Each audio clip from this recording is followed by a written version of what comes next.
Welcome to Launchpad, the unique radio show and podcast that celebrates new book releases and the authors that created them. Now, let's take off with your host, Grace Sammon. This is Launchpad. I'm Grace Sammon, and along with my partner in crime, Mary Helen Sheriff, the author marketing coach, welcome to episode 29. From outer journeys to inner ones, this episode of Launchpad has us traveling the globe, thinking about points of view, wondering about fortune tellers, and bonds with nature, family, and blood. I'm so excited to have Celine Keating, Elayne Klasson, Lally Pia, and Judy Reeves with me today. Welcome, ladies, and welcome everybody who's watching us on Facebook today. I'm so happy to have everybody. If you are watching us live, please feel free to leave a comment, let us know what's going on, ask a question, and then we'll be on Authors on the Air Global Radio Network as well. So I'd like to start out by just introducing the authors with Celine Keating and her book, The Stark Beauty of Last Things, Elayne Klasson with The Earthquake Child, Lally Pia with The Fortune Teller's Prophecy, and last but not least, Judy Reeves, When Your Heart Says Go. There's some wonderful subtitles along with each of those. Let's start out with Celine. Tell us about your wonderful new book. Thank you, Grace. I appreciate being included today with these wonderful other authors. I'll show my book, which is The Stark Beauty of Last Things. My novel is set in the coastal town of Montauk, which is on Long Island. And it's something of a love song to Montauk, or that's how it began. And it turned into a little bit of an elegy for Montauk with some of the changes happening to Montauk and other places around the world that are similar coastal areas. And it centers on 4 characters, all interconnected, who are feeling the effects of the threats that the town is feeling from overdevelopment and climate change. One of them is Julian, who's a landscape artist and a motel owner. Another is Molly, who with her boyfriend, who's a fisherman, are facing pressure to sell their home. Another is a bartender who lives in a trailer park whose beach is disappearing because of, as I said, sea level rise. And then the 4th character is a male who's an outsider, and he gets an unexpected legacy that gives him the power to decide what happens with the last parcel of undeveloped land in this very wild and beautiful area. So that's the premise, and that's about all I need to say about it at this point, I think. Well, I'm so glad you wrote about Montauk as a native Long Islander who grew up much more into the city portion, but just treasure that far out points of land on Long Island. So I'm eager to hear more about it. Elayne Klasson with her book, The Earthquake Child. Tell us. Hi, Grace, and hello, everybody. It's so nice to be here with other women writers. At age 72, I published my debut novel, Love is a Rebellious Bird. And it was a great debut. It was finalist for the National Jewish Book Award. And to my great surprise, a lot of people read it and liked it. And it was about why we love the people we love. And I found then that the subject that was very compelling to me was our children. And that's why I wrote The Earthquake Child. And the reason that I wrote The Earthquake Child was that I was very interested in the subject of nature versus nurture. I myself have adopted children and biological children. And all of us question, why are our children so unique? What makes one of them like mayonnaise and the others hate mayonnaise? But I found very unique challenges with adopted children. And I wrote a novel about one adopted boy. The writer A.M. Holmes made a great quote, and she said, to be adopted is to be amputated and sewn back together. Whether or not you regain full function, there will always be scar tissue. So in The Earthquake Child, we meet a family who is plagued with infertility and make the decision to adopt. And they adopt a child immediately after that child is born. We also meet the birth mother, and she is a young woman who has completely run out of options and decides to place her newborn child with a family. And finally, we meet Joshua, the adopted boy. And he's a troubled young man when we meet him. And we learn a little bit about why and how he is struggling with his identity. He's been raised in a family, a loving family, who observes many Jewish rituals and many family rituals. And yet Joshua cannot find his own self, and he gets into trouble. So my question was, is it nature? Is it nurture? Or is it the very fact of adoption? And many adult adoptees have said that what people don't understand is that in order to be adopted, they had to lose their original family. So I hope this book provides opportunity for people to look at their own families and what makes a family and what makes our children who they are. Fascinating. Well, we'll talk more about that as we move on. Lally Pia, with your book, fascinating title, The Fortune Teller's Prophecy, a memoir of an unlikely doctor. Yeah. Hello, everyone. Thank you for letting me be on here. So I won a publishing deal for this book. It's The Fortune Teller's Prophecy, a memoir of an unlikely doctor.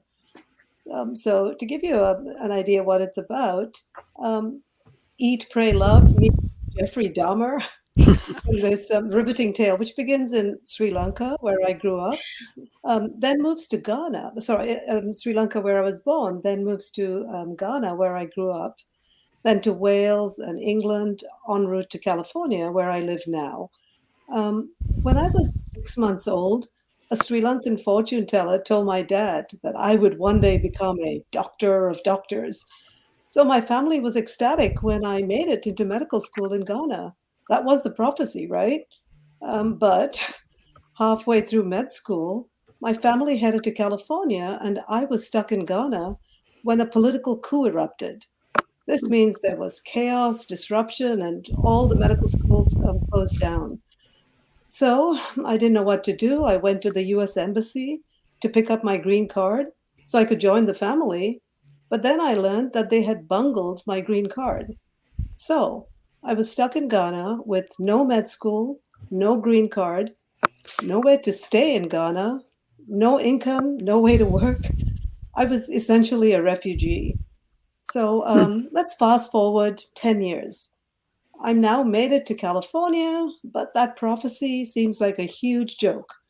I'm no doctor. I'm 32 years old. I have 2 children and I'm on welfare, a single mom, and I was also working a very dead-end job. Did I say dead end? I was actually working at the UC Davis Donated Body Program. And so every morning I'd have to open up 2 coolers and see who died. I was working alone in a basement, and I had to embalm bodies, take off human heads and other body parts. And I'm thinking, what was that fortune teller smoking? So to learn more, you'll have to read my memoir. Thank you. Well, you're certainly intriguing. Judy Reeves, from dead bodies to traveling around the world. Judy's book is When Your Heart Says Go, My Year of Traveling Beyond Loss and Loneliness. Judy, tell us about your book. Thank you so much, Grace, and I'm delighted to be here. And Lally, I'm sorry that you just, I'm going to have to, okay, bring myself when you laugh so hard. So, when your heart says go. I'm sorry, I'm just taking a breath there for a moment. So the question that I ask is, what kind of mad longing would lead a woman nearing 50 and grieving the death of her husband to sell everything, buy a around the world airline ticket, suitcase, and go off without a plan? And that's what When Your Heart Says Go is about. I did that, sold everything. I don't know. The idea to go just came as I was sitting on my balcony one day. It said, "Now when your heart says go," which is something that my husband had said to me at one time on our first date, actually. And so I did, and I traveled for 7 months. And this is set in 1990, 1991. I traveled 11 European countries. I traveled what was then the Soviet Union, and finally India, just in the lead up to the Gulf War, the first Gulf War, which in fact happened while while I was in India, which sent me home earlier than my year long. And that outside, that travel log or travel noir part of the memoir is the container for the inside story, which is my search for now, who am I? I'm Judy Reeves, and I didn't have an identity. And so it was those months of solitude, journal writing, exploration, meeting people, going places, making decisions that helped me emerge as a more independent, single, sober woman dealing with the world, and also finding my way to live that dream of being a writer that I always wanted to be. What amazing journeys each of you have had. We do have people joining us on Facebook. So, again, welcome to each of you. Elayne, someone has read your book and absolutely loved it. So, thank you particularly for that. We've got people joining us from Pennsylvania, where it's very cold, for those of you who are not yet in a cold place. Judy, both you and Elayne mentioned you had a question when you were writing your book.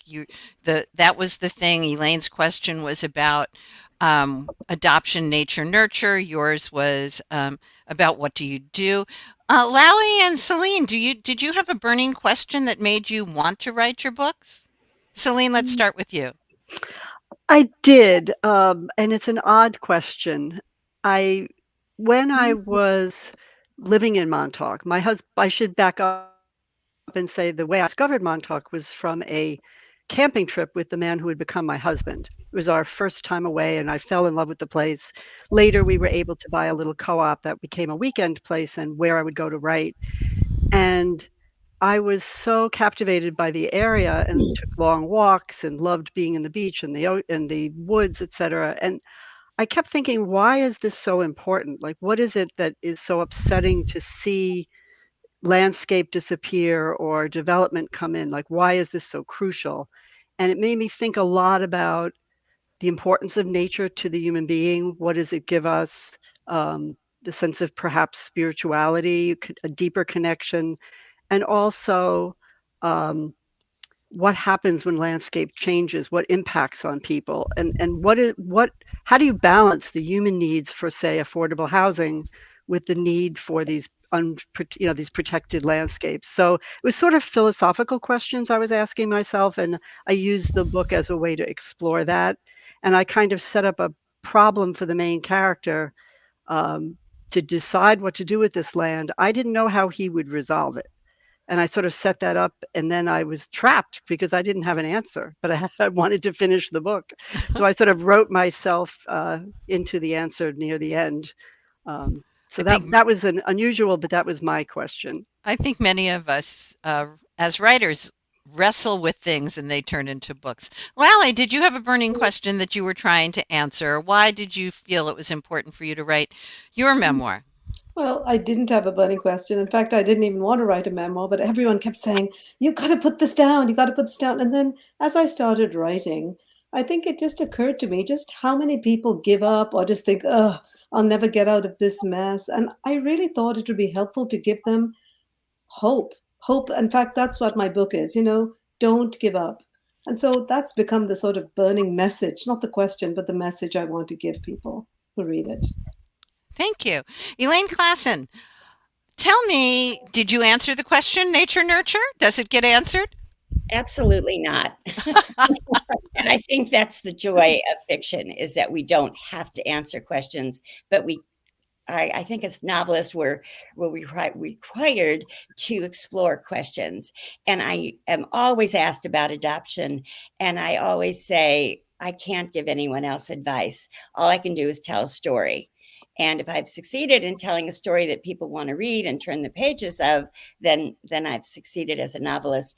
But I certainly have lots and lots further questions about nature and nurture, and even further questions that science is presenting in epigenetics. And there's a lot to explore in why our children are the way they are. Well, it'll be interesting to read about it within your book as well. Judy, someone has read your memoir and said it is brilliant, moving, touching, brave, and real. What an absolutely beautiful comment. Thank you. Thank you.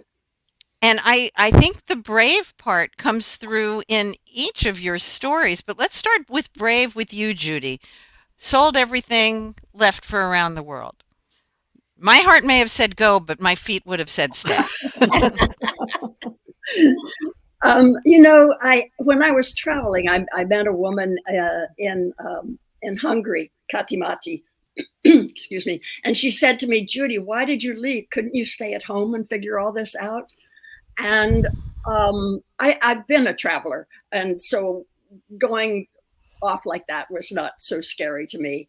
What was scary was going inside, and I think I needed that time of solitude and loneliness that I couldn't find at home, and that's where Roki tells us that you have to be able to stand the solitude and staying with yourself, and that was the brave part for me, not necessarily taking off and going. That was kind of scary too. So when I stopped to think about it, though, especially in retrospect, right? Oh, I think there's an element in bravery in each of your works. Celine, you wrote about a place you love. You take some political stances in your book. Did you have to be brave to do that? Not brave in the same kind of way that Judy was just mentioning. I think maybe in trying to do what Lally's saying, try to provide hope, even as I'm describing a fairly deep sense of despair at what's happening in the world. But I didn't take really strong political stances. I didn't really make up my own mind what I quite thought. So because I think it's very important as a novelist to be exploring rather than didactic. So I didn't want to be prescriptive. I probably come down on one side more than another, but I really wanted to show what the impact of all these social forces and conditions are on the human person. Like, what does it feel like to be the person who's losing their home? That it's not an abstract or philosophical issue. These are very personal when it gets down to the individual level and the community level. You very clearly talk about points of view throughout your book, as do you, Elayne. How did you, Elayne, decide on various points of view as a way to write your book? I feel that every adoption is a triangle. There's the adoptive family, and there is the birth mother, and there is the adoptee. And I felt as much as possible, I wanted to get into the heads of all three and present this story of one adopted child. I have an adopted child, but I did not, in fact, know much about the birth mother. So this was based on a lot of experiences I'd had in adoptive support groups and with other adoptees and other parents of adopted kids. So I hope that I've respectfully given the point of view of all three of the protagonists.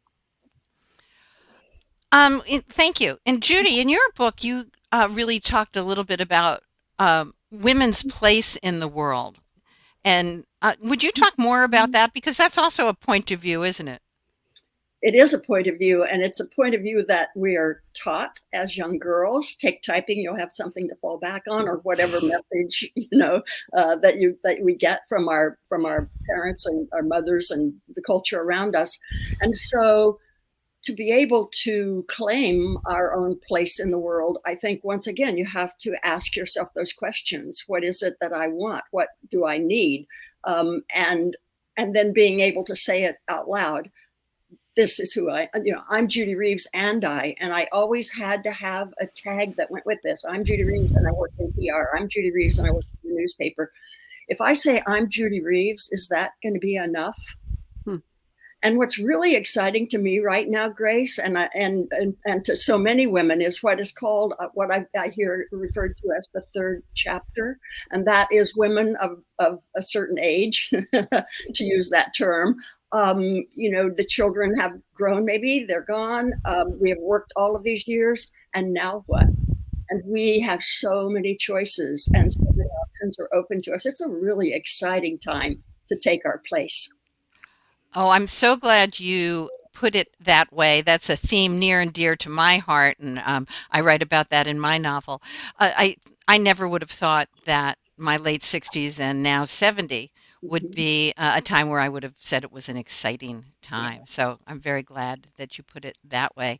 Lally, we talked a little bit about bravery. We've talked about points of view. We've talked about a little bit about politics, being involved in it, whether we wanted or not. Your book covers all of those things. So tell us a little bit more about the fortune teller's prophecy. And how did you get to be brave enough to fulfill that dream? Even though we have to read your book to find out. Yeah. So basically, because my father heard this from the Sri Lankan fortune teller when I was a baby, when I was a few months old, it was told to me over and over in such detail as I was growing up. You're going to be a doctor. You're going to be a doctor. Like, I didn't want to be a doctor. I actually wanted to be a writer. But anyway, so when I got into med school and everyone thought it was going to happen, the whole thing I discussed, the coup and everything else, made me think I really didn't believe that fortune teller anyway. So then I came to America, had a bad husband, got away from that, and really I was working this donated body program and on welfare and thinking how could this fortune teller have made such a big mistake? I was 32 years old. And that's when, from working with the donated body program, with working with dead bodies, I actually started seeing medical students again. And through, it's such a long, tortuous story. But basically, it really, the message is not really about fortune tellers. It's about, once you have this idea and this hope, you can bust every single thing to get in the way of that. So anyway, I did make it through med school. I'm a child and adolescent psychiatrist right now.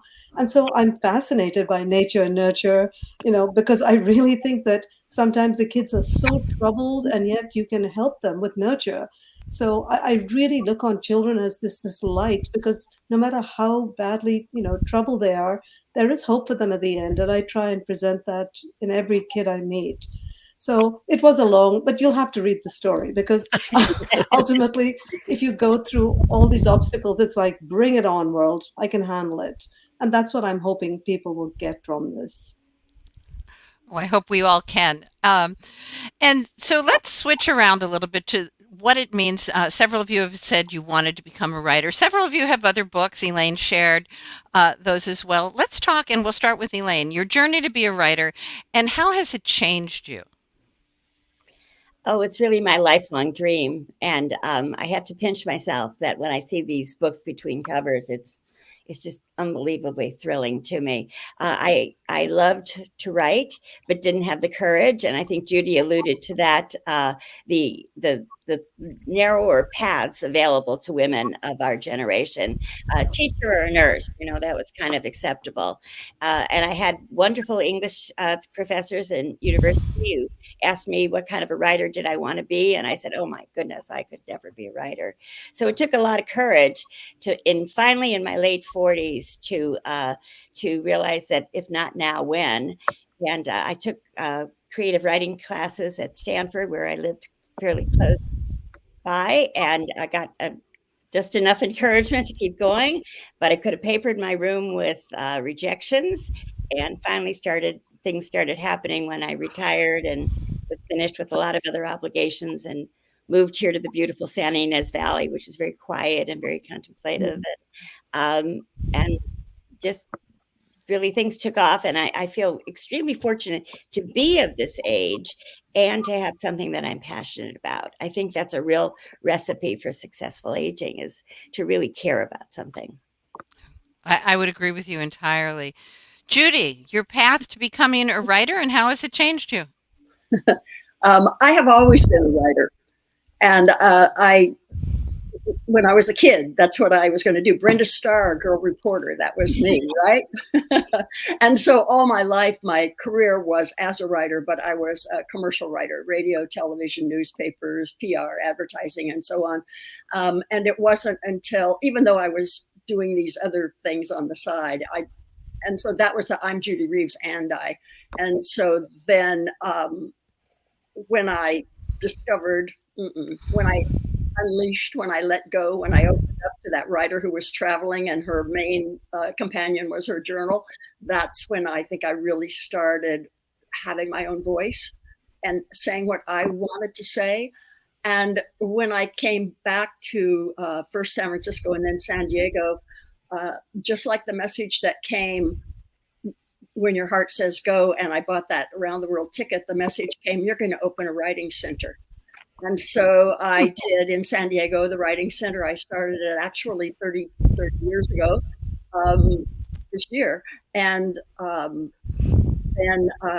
just started having groups and bringing people together to be writers and taking classes and giving classes and leading journaling groups and all of that. And so how it has changed me, and I think that goes back to the independence and the having agency, being sovereign, that this is who I am. It changed from this is who you want me to be to but this is who I am.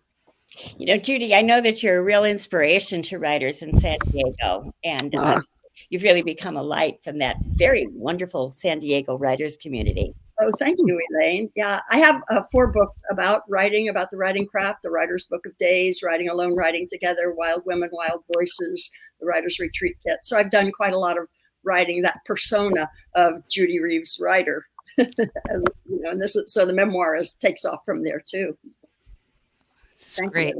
So, Celine, building on that, tell us about your path to writing and how it's changed you. But also, if you have any favorite craft books, I think we all need to know Judy's other craft books as well as part of this episode. So, thank you.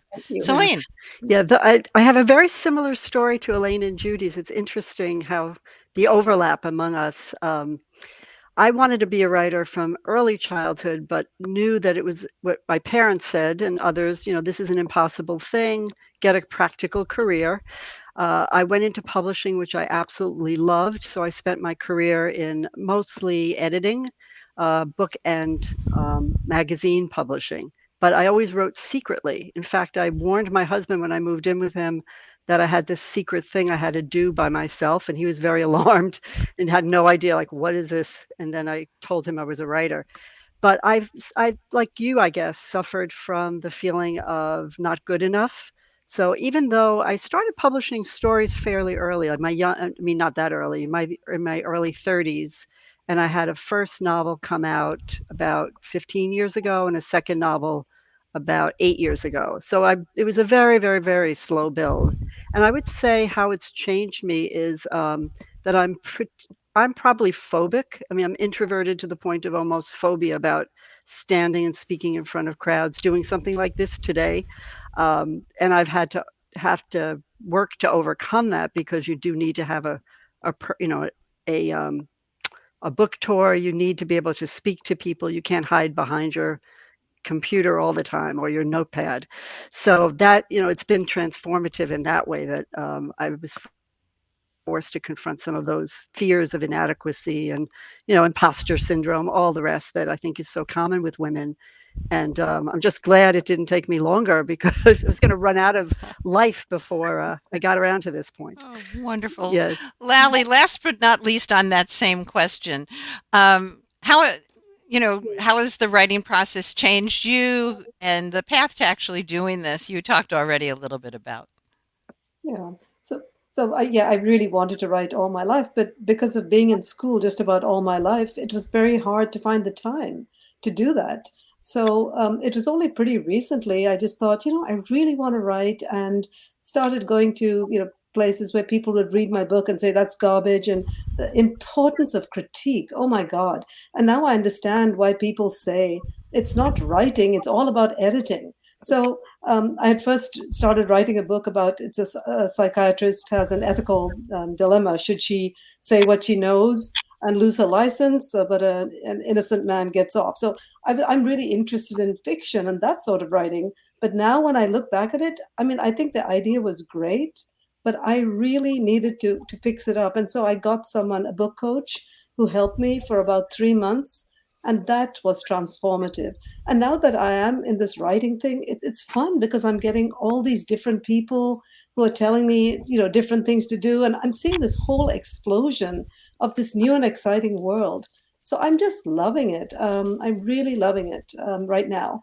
So I'm thinking of writing more books too. I'm so glad.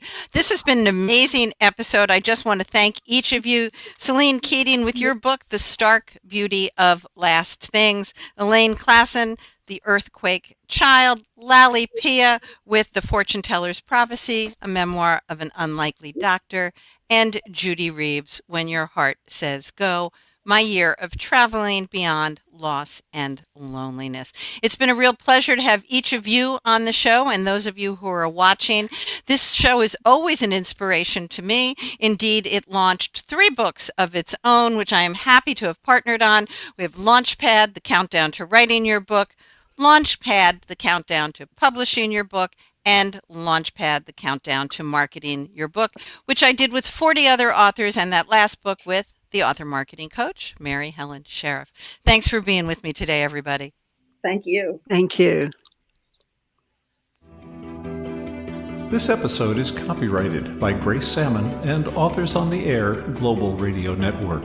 Thank you for visiting with us on Launchpad.